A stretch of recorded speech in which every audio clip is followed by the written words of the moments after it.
અખિલેશ યાદવે મહાકુંભમાં 11 ડૂબકી લગાવી કહ્યું, હજારો કરોડ ખર્ચ્યા છે તો સારી વ્યવસ્થા હોવી જોઈએ। સમાજવાદી પાર્ટીના પ્રમુખ અખિલેશ યાદવે આજે પ્રયાગરાજના મહાકુંભમાં પહોંચી ડૂબકી લગાવવાનો લાભ લીધો હતો। અખિલેશે સંગમમાં 11 પવિત્ર ડૂબકી લગાવી હતી। આ દરમિયાન તેમણે કહ્યું કે તમામ લોકો કુંભમાં આવે છે, લોકો પોતાની આસ્થા લઈને આવે છે।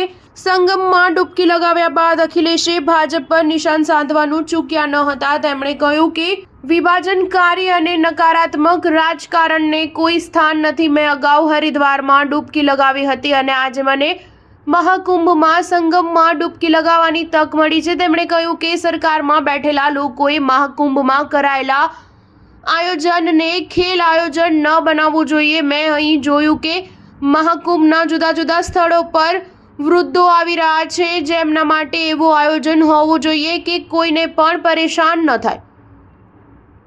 સમાજવાદી પાર્ટીના પ્રમુખે કહ્યું કે મહાકુંભ ભાગલા પાડવાની જગ્યા નથી। કુંભમાં સદભાવના, સંવાદિતા, સહનશીલતા યથાવત રહેવી જોઈએ। બુલડોઝર ચાલે કે ન ચાલે, સરકાર બચી નહીં શકે।